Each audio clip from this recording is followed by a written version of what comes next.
എല്ലാ പ്രിയപ്പെട്ടവർക്കും ട്രേഡർ സ്ട്രീറ്റിൻ്റെ പുതിയൊരു വീഡിയോയിലേക്ക് സ്വാഗതം. സ്ക്രീനിൽ കണ്ടുകൊണ്ടിരിക്കുന്നത് നമ്മൾ നാളത്തെ ദിവസം ട്രേഡിങ്ങിന് വേണ്ടി നമ്മൾ സെലക്ട് ചെയ്ത് വെച്ചിരിക്കുന്ന ഷെയറുകളാണ്. അപ്പോൾ നമ്മൾ ട്രേഡ് ചെയ്യുന്നത് ഷോർട്ട് സെല്ലിംഗ് ആണ്. നമ്മൾ പറയുന്ന രീതിയിൽ വന്നു കഴിഞ്ഞാൽ നമ്മൾ അവിടെ സെല് ചെയ്യും. നമ്മുടെ ലെവലുകളൊക്കെ വന്നു കഴിഞ്ഞാൽ സെല് ചെയ്യും. അപ്പോൾ ഞാൻ ചെയ്യുന്ന രീതി എങ്ങനെയാണെന്നുള്ള വീഡിയോ ഇതിൻ്റെ ഡിസ്ക്രിപ്ഷനിൽ കൊടുത്തേക്കാം, ഐ ബട്ടണിൽ കാണും. അപ്പോൾ നിങ്ങളത് ശ്രദ്ധിക്കുക. പുതിയതായിട്ട് വരുന്ന ആൾക്കാർ അത് ശ്രദ്ധിച്ച് അത് കണ്ടതിന് ശേഷം കാര്യങ്ങൾ മനസ്സിലാക്കിയതിന് ശേഷം മാത്രമേ ട്രേഡ് എടുക്കാവൂ. ലൈവ് മാർക്കറ്റിൽ എപ്പോഴും പറയുന്ന പോലെ ഈസി അല്ല. പക്ഷേങ്കിൽ പഠിച്ചു കഴിഞ്ഞാൽ നല്ല രീതിയിൽ നമുക്ക് ട്രേഡ് എടുക്കാൻ പറ്റും. ഇന്നത്തെ ദിവസം ഈ മാർക്കറ്റ് ഫുൾ ടൈം ഏകദേശം മൈനസിൽ തന്നെയായിരുന്നു. നിഫ്റ്റി 0.7% ഇവിടെ കൊടുത്തിട്ടുണ്ട്. 0.7% ഡൗൺ ആയിരുന്നു. ബാങ്ക് നിഫ്റ്റി 1.1% ഡൗൺ ആയിരുന്നു. എങ്കിലും ചില ഷെയറുകളൊക്കെ നല്ല മൂവ്മെൻറ്റ് നടത്തിയിട്ടുണ്ട്. ഇപ്പം മിഡ് ക്യാപ്പിലും സ്മോൾ ക്യാപ്പിലും ഒക്കെ നല്ല രീതി ഹൈയിൽ പോയിട്ടുള്ള ഷെയറുകളൊക്കെ നല്ല രീതി കറക്ഷൻ നടന്നുകൊണ്ടിരിക്കുകയാണ് അതിൽ. അപ്പോൾ ഷെയർ വൈസാണ് കറക്ഷൻ നടക്കുന്നത്. അപ്പം അതിൽ നല്ല ക്വാളിറ്റി കമ്പനീസ് നമ്മൾ തിരഞ്ഞെടുത്ത് അതിൽ ചെറിയ ചെറിയ ക്വാണ്ടിറ്റി ആഡ് ചെയ്ത് വെച്ചാൽ നല്ല രീതിയിൽ നമുക്ക് പ്രോഫിറ്റ് എടുക്കാൻ പറ്റും. പക്ഷേങ്കിൽ ഇപ്പോഴത്തെ കണ്ടീഷനിൽ ഒറ്റയടിക്ക് എടുക്കരുത്, കുറച്ച് ക്വാണ്ടിറ്റി ആഡ് ചെയ്യുക. നല്ല ഷെയറുകൾ ഇഷ്ടം പോലെ നമുക്ക് ചാൻസ് തരുന്നുണ്ട് ഇപ്പോൾ. അപ്പോൾ നമുക്കിത് ഇൻട്രാഡേക്ക് വേണ്ടിയാണ് നമ്മൾ ഈ സെലക്ട് ചെയ്ത് വെച്ചേക്കുന്ന ഷെയറുകൾ. അപ്പോൾ ഇതിനകത്ത് നാളെ ആവറേജ്, ഇന്നത്തെ ദിവസത്തെ ആവറേജ് വന്നിട്ട് താഴെ പോവുകയാണെങ്കിൽ ചാൻസ് എടുക്കാവുന്ന ഒരു ഷെയറാണ് കിർലോസ്കർ ബ്രദേഴ്സ്. ചിലപ്പോൾ ഇത് ഓപ്പണിങ്ങിൽ ചിലപ്പം 1200 റേഞ്ചിലൊക്കെ പോയിട്ട് ഈ ലെവൽ കട്ട് ചെയ്ത് നിൽക്കുന്ന കണ്ടാൽ നമുക്ക് ചാൻസ് എടുക്കാം. അതുപോലെ തന്നെ ഇവിടുത്തെ ക്ലോസിങ്ങും ആവറേജ് പ്രൈസ് ഏകദേശം അടുത്തടുത്തുള്ളത് അത് ശ്രദ്ധിക്കുക. അതിനകത്തും ആ ഷെയറുകളിനകത്തും ആവറേജിന് മുകളിൽ പോയിട്ട് ഇപ്പം എക്സാമ്പിൾ ഞാൻ കാണിച്ചു തരാം. ഇത് കണ്ടില്ലേ, KEC എന്ന് പറയുന്നത് ക്ലോസിങ് 748.40, 749.72. അപ്പോൾ ചിലപ്പോൾ ഈ ഷെയർ രാവിലെ ചിലപ്പോൾ 740 ഓപ്പൺ ആകുന്നത്, അങ്ങ് വിചാരിക്കുക. 740 ഓപ്പൺ ആയാൽ ചിലപ്പോൾ ഇത് ഈ റേഞ്ചിലോട്ടൊന്ന് കയറി വരും. 749.50 ഒക്കെ കയറി, അല്ലെങ്കിൽ 755 ഒക്കെ വന്നിട്ട് ഈ 749 താഴെ കണ്ടിന്യൂസ് നിൽക്കുന്ന മൂവ്മെൻറ്റ് ഇല്ലാതൊക്കെ നിൽക്കുന്ന കാണുമ്പോഴേ ഓർത്തോണം ആ ഷെയർ താഴെ പോകാൻ ചാൻസ് കൂടുതലാണ്. ഇങ്ങനെയുള്ള ഷെയറുകൾ ഒന്ന് KEC ഉണ്ട്. അതുപോലെ ഈ ഇക്കിയോ എന്ന് പറയുന്ന ഷെയറുണ്ട്. 301, 298 അപ്പോൾ ഹൈ ഓപ്പണിങ് വന്നിട്ട് ഈ റേഞ്ചിൽ നിന്നൊക്കെ താഴെ ഒന്നിൽ ഈ ഹൈയുടെ മുകളിൽ പോയിട്ട് തിരിച്ചിറങ്ങുമ്പോൾ അവിടെ എൻട്രി എടുക്കാൻ വേണമെങ്കിൽ. അതല്ല എങ്കിൽ ഇപ്പം ഒരു 300, 302 പോയിട്ട് തിരിച്ചിറങ്ങുന്ന കണ്ടാൽ ഈ 298 താഴെ നമുക്ക് ചാൻസ് എടുക്കാം. അതുപോലെ ഈ KPIL എന്ന് പറയുന്ന ഈ ഷെയറിനകത്ത് നമുക്ക് ആവറേജിന് മുകളിൽ ട്രേഡായിട്ട് തിരിച്ചിറങ്ങുന്ന കണ്ടു കഴിഞ്ഞാൽ, ആവറേജിന് താഴെ നിൽക്കുന്ന കണ്ടാൽ നമുക്ക് ചാൻസ് എടുക്കാം. ഇത് ആവറേജിനെക്കാട്ടി താഴെയാണ് ഈ ഷെയർ ക്ലോസിങ് വന്നേക്കുന്നത്. അപ്പോൾ ആവറേജ് പ്രത്യേകം ശ്രദ്ധിക്കുക ഇതുപോലുള്ള ഷെയറുകളുടെ. അതുപോലെ വേറെ ഷെയർ KEC ഞാൻ പറഞ്ഞല്ലോ, KEC ജസ്റ്റ് ശ്രദ്ധിക്കുക. ഫോർട്ടീസ് 412, 450 ഇതിനെല്ലാം ഈ ഷെയറുകളെല്ലാം പിന്നെ ആവറേജിന് അടുത്താണ് ക്ലോസിങ് വന്നിരിക്കുന്നത്. ഇതിനകത്തുള്ള ഇതൊന്നും നമ്മൾ ഈ ആവറേജ് പറയാൻ കാരണം മാർക്കറ്റ് ഡൗൺ ട്രെൻഡിലാണെങ്കിൽ ഈ പ്ലസ് നിൽക്കുന്ന ഷെയറുകളൊക്കെ ചിലപ്പോൾ ഓപ്പണിങ്ങിൽ കുറച്ച് മുകളിലോട്ട് പോയിട്ട് ഈ റേഞ്ച് ഈ പ്രീവിയസ് ഡേ ഹൈ അടിക്കാൻ ചാൻസ് കുറവായിരിക്കും. അപ്പോൾ നമുക്ക് അടുത്തൊരു ചാൻസ് എന്ന് പറയുന്നത് ഈ ആവറേജിന് താഴെ പോയി നിൽക്കുന്ന കണ്ടു കഴിഞ്ഞാൽ നമുക്ക് ചാൻസ് എടുക്കാം. അങ്ങനത്തെ ഒരു ചാൻസാണ് അവിടെ ഉള്ളത്. പിന്നീട്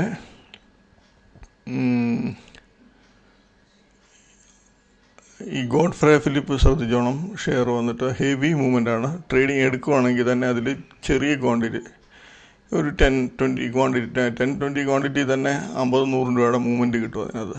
അപ്പോൾ അതിനകത്ത് സൂക്ഷിച്ച് വേണം ചെയ്യാൻ. ലെവൽ വന്നെന്നും പറഞ്ഞ് ഇപ്പം നാളെ രാവിലെ ഓപ്പണിങ് വരുമ്പോൾ ചിലപ്പം ഈ 3686, 3700 പോയിട്ട് ഈ ലെവൽ കട്ട് ചെയ്യുമ്പം ചിലപ്പോൾ ഇറങ്ങിപ്പോയിരിക്കും. പക്ഷേങ്കിൽ നമ്മൾ ഹൈ റിസ്ക് ഒരിക്കലും എടുക്കരുത്. ഹെവി മൂവ്മെൻ്റ് ഉള്ള ഷെയറാണ്. പിന്നീട് നമുക്ക് ചാൻസ് ഉള്ളത് എല്ലാത്തിനകത്തും നമ്മൾ പറയുന്ന രീതി വരുന്നു കഴിഞ്ഞാൽ ചാൻസ് എടുക്കാൻ കുഴപ്പമൊന്നുമില്ല. പിന്നെ ഈ ആവറേജ് വന്ന് ചാൻസ് എടുക്കാൻ പറ്റുന്ന ഷെയറുകളാണ് ഈ പ്രത്യേകം ഞാൻ പറഞ്ഞിട്ടുള്ളത്.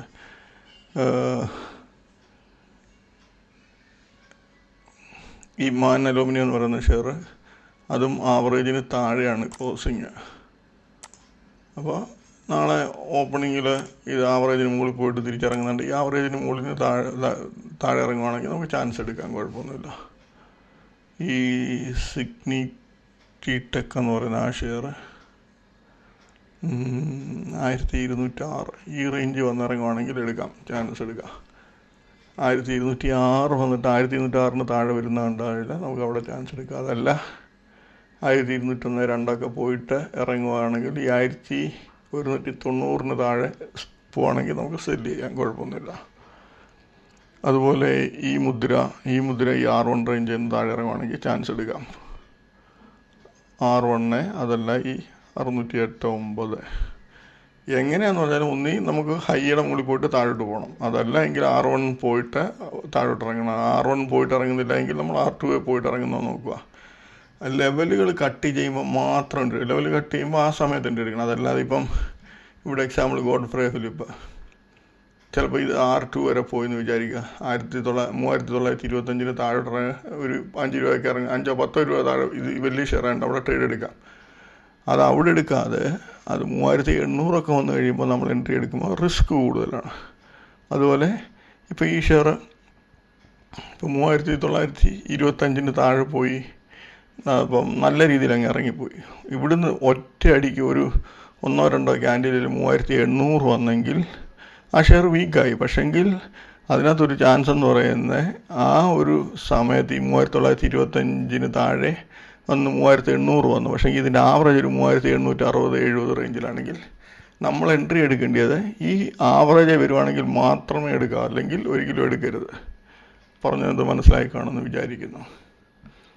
ഓക്കെ, അപ്പോൾ നമ്മൾ ഇന്ന് അധികം ഷെയർ എടുത്തിട്ടില്ല, 13 ഷെയറേ ഉള്ളൂ. അപ്പം ആ ഷെയറുകൾ നോക്കുക. 13 ഷെയർ ആകുമ്പോൾ പെട്ടെന്ന് ഷെയറിനകത്തൊക്കെ ചാൻസ് എടുക്കാൻ പറ്റും. അതുപോലെ ഈ കെംഫാബ് നല്ല ചാൻസ് ആയിരിക്കും, പക്ഷേ ഓപ്പണിങ് വോളിയം കുറവായിരിക്കും. ഇന്നും അതിനകത്ത് വോളിയം കുറവായിരുന്നു. ഈ ആവറേജിനൊക്കെ മുകളിൽ പോയിട്ട് തിരിച്ചിറങ്ങുകയാണെങ്കിൽ ചാൻസ് എടുക്കാം. എനിക്ക് തോന്നുന്നു നല്ല ചാൻസ് കിട്ടുമെന്നാണ് തോന്നുന്നത്, ഈ 704 മുകളിൽ പോയിട്ട് തിരിച്ചിറങ്ങുവാണെങ്കിൽ. അപ്പോൾ ഇത്രയും ഷെയറുകളേ ഉള്ളൂ നാളെ നോക്കാൻ വേണ്ടി. നമ്മളാ പറഞ്ഞ രീതിയിൽ നോക്കുക. പിന്നെ ഇന്നത്തെ ദിവസം നമുക്ക് ചാൻസ് വന്ന ഷെയറുകൾ, ഇതിനകത്തെ കെംഫാബിനകത്തൊക്കെ ഹെവി മൂവ്മെൻ്റ് ആയിരുന്നെങ്കിൽ നമുക്ക് ചാൻസ് തന്നിട്ടുണ്ടായിരുന്നു. നല്ല വൺ സൈഡ് ചാൻസ് തന്ന ലോഡ്സ് ക്ലോറോ,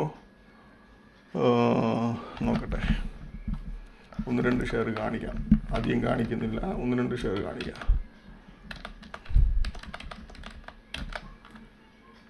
ഇപ്പം കെംഫാബൊക്കെ ഓപ്പണിങ്ങിൽ ഹെവി മൂവ്മെൻ്റ്, അത് 2-3 ചാൻസൊക്കെ അവിടെ കൊടുത്തതാണ്. പക്ഷേങ്കിൽ പുതിയതായിട്ടുള്ള ആൾക്കാരൊക്കെ ഇത് കണ്ട പേടിച്ചു. ഇവിടെ കണ്ടില്ലേ, ഇത് ഈ ക്യാൻഡിലിൽ ഒറ്റയടി അടിച്ച് R2 അടിച്ചിട്ട് ഇറങ്ങി. നമ്മളിവിടെ എൻട്രി എടുത്താൽ 702 എൻട്രി എടുത്താൽ നമുക്ക് 686, പിന്നെയും തിരിച്ച് പോയി ഇറങ്ങി, പിന്നെയും ഹൈ അടിച്ചു, ഹെവി മൂവ്മെൻറ്റ്. പിന്നെ ലാസ്റ്റ് ടൈമിലാണ് നല്ല രീതിയിലൊന്ന് ഇറങ്ങി തന്നത്.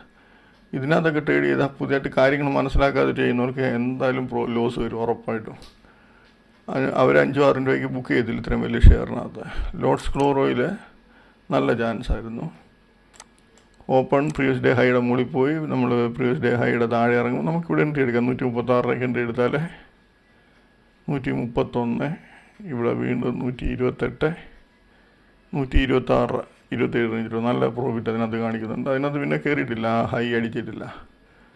നാഹർ ക്യാപിറ്റലിനകത്ത് നോക്കട്ടെ, അതൊക്കെ നമ്മൾ പറയുന്ന റേഞ്ചിൽ വരാതാണ് ഇറങ്ങിപ്പോകുന്നത്. അപ്പോൾ അതിനകത്ത് നമുക്കൊന്നും ചെയ്യാൻ പറ്റില്ല. ഇത് കണ്ടില്ലേ, നാഹർ ക്യാപിറ്റൽ പ്രീവിയസ് ഡേ ഹൈ വന്നിട്ടില്ല. പിന്നെ ഇതിനകത്ത് ചെയ്യാൻ പറ്റുന്ന തലേ ദിവസത്തെ ആവറേജ്, അതായത് നാഹർ ക്യാപിറ്റലിനകത്ത് 337, ഈ 337 താഴെ പോകണമെങ്കിൽ ചാൻസ് എടുക്കുക എന്നുള്ളതിൽ നമുക്ക് ഒരു ഇത് സാധ്യത. അപ്പോൾ അതിനകത്ത് അന്നേരം നോക്കേണ്ടത് ഇത് 337, ആ 337 മുകളിൽ വന്നിട്ടുണ്ട്. 341, 337 റേഞ്ചിൽ നിന്ന് താഴെ പോയാൽ ഇവിടെ എൻട്രി എടുത്താൽ നമുക്ക് ചെറിയ സ്റ്റോപ്പ് ലോസ് ഉള്ളൂ. നോക്കി 321 വരെ വരുന്നുണ്ട്. റാലിസിനകത്തൊന്നും ചാൻസേ ഇല്ലായിരുന്നു, അത് ഓപ്പണിങ് ഡൗൺ ആയിരുന്നു. ടാറ്റ കെം ഓപ്പണിങ്ങിൽ ഡൗൺ ആയിരുന്നു, ഡൗണിൽ കണ്ടില്ല, ഡൗണിൽ ഓപ്പണായി ഡൗണിലോട്ട് തന്നെ പോയി. റിക്കോട്ടോയ്ക്കകത്ത് ചാൻസ് തന്നിട്ടുണ്ടായിരുന്നു. റിക്കോട്ടോ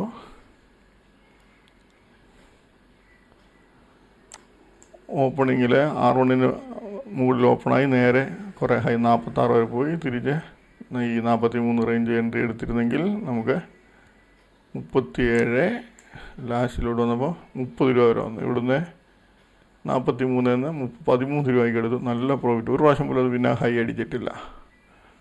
അതിനുശേഷം ഗ്രാഫൈറ്റിനകത്ത് നല്ല ചാൻസ് വന്നിട്ടുണ്ടായിരുന്നു.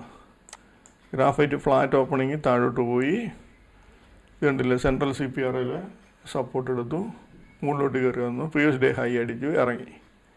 പ്രീവിയസ് ഡേ ഹൈ അടിച്ച് ഇറങ്ങുമ്പോൾ നമ്മൾ ഈ റേഞ്ചിൽ എൻട്രി എടുക്കും. ഇവിടെ ഒരു എൻട്രി എടുത്താൽ ഇത് കണ്ടില്ലേ, ഈ ക്യാൻഡിൽ ജസ്റ്റ് ഒരു ഫ്ലാഷ് അടിച്ച ഒരു പെട്ടെന്ന് വന്നിട്ട് അപ്പോൾ ഇതിനകത്ത് നമ്മൾ എൻട്രി എടുക്കത്തില്ല. നമ്മൾ അടുത്ത ലെവലിൽ നോക്കും. ഇവിടെ നല്ല ബോഡിയുള്ള ഒരു ഇത് നോക്കിയെടുക്കുന്നതായിരിക്കും ഇച്ചിരി നല്ലത്. ഇതുപോലെ ഈ ഡോജി ടൈപ്പ് വരുമ്പോഴൊക്കെ നമുക്ക് അവിടെ റിസ്ക് കൂടുതൽ, എന്നാലും നമുക്ക് ചാൻസ് എടുക്കാം. പക്ഷേ എങ്കിൽ സ്റ്റോപ്പ് ലോസ് ചിലപ്പോൾ ഇതുണ്ടല്ലേ, ഇവിടെ ഒരു ഫ്ലാഷ് പോലെ അടിച്ചപ്പോൾ നമ്മൾ എൻട്രി എടുത്തെങ്കിൽ നമ്മൾ ഇതിൻ്റെ മുകളിൽ സ്റ്റോപ്പ് ഇടുന്നു. 647 എടുത്തു, 44 റേഞ്ചിലെടുത്ത് 47 ഇട്ട് 3 രൂപയുടെ സ്റ്റോപ്പ് ലോസ് പോകും. പിന്നെ ഇവിടെ നോക്കി ഇൻവെർട്ടഡ് ഹാമർ അടിച്ചിട്ടുണ്ട്. അപ്പോൾ ഇവിടുന്ന് നമുക്ക് ഈ ക്യാൻഡിൽ നോക്കേണ്ട കാര്യമില്ല. ഇതിന് വീണ്ടും കട്ട് ചെയ്തായിട്ട് നമ്മളിവിടെ എൻട്രി എടുത്തു. 641 വീണ്ടും എൻട്രി എടുത്തു. ഇവിടെ 3 രൂപ സ്റ്റോപ്പ് ലോസ് പോയെന്ന് വെച്ചാൽ ഇവിടെ വീണ്ടും നമ്മൾ എൻട്രി എടുത്തു. നോക്കിയേ, നമ്മൾ എൻട്രി എടുക്കുന്നത് 43 44 റേഞ്ച് എടുത്താൽ 30 റേഞ്ച് വരുന്നു. പിന്നെ വൺ സൈഡ് പോക്കാം. ഇടയ്ക്കിടയ്ക്ക് കുറച്ച് ഇച്ചിരി കയറിയും, പക്ഷേ ലാസ്റ്റ് ആയപ്പോൾ 622 വരെ വന്നിട്ടുണ്ടായിരുന്നു. ഇവിടെ ഒരു സ്റ്റോപ്പ് ലോസ് അടിച്ചെന്ന് നമ്മൾ പേടിക്കേണ്ട കാര്യമില്ല. നമുക്ക് വീണ്ടും ചാൻസ് വരുമ്പോൾ വീണ്ടും എൻട്രി എടുക്കുക. അതായത് ഒന്നുകിൽ ഇവിടെ ചാൻസ് വരും, അതല്ലെങ്കിൽ അടുത്ത ലെവലിൽ വന്ന് ചാൻസ് വരുമ്പോൾ എൻട്രി എടുക്കുക. അത്രയേ ഉള്ളൂ. അതുപോലെ വേറെ 1-2 ഷെയറിനകത്തൂടെ ചാൻസ് ഉണ്ടായിരുന്നു. ഓക്കെ, അത് ഇതുപോലെ സെയിം തന്നെ. ലെവലിന് മുകളിൽ പോയിട്ട് ഇറങ്ങുമ്പോൾ കട്ട് ചെയ്യുമ്പോൾ എടുക്കുക. ഓക്കെ, അപ്പോൾ ഇത്രയൊക്കെയുള്ള കാര്യങ്ങൾ. അപ്പോൾ നാളെ എല്ലാവർക്കും നല്ലൊരു പ്രോഫിറ്റബിൾ ഡേ ആയിരിക്കട്ടെ എന്ന് ആശംസിക്കുന്നു. ബൈ.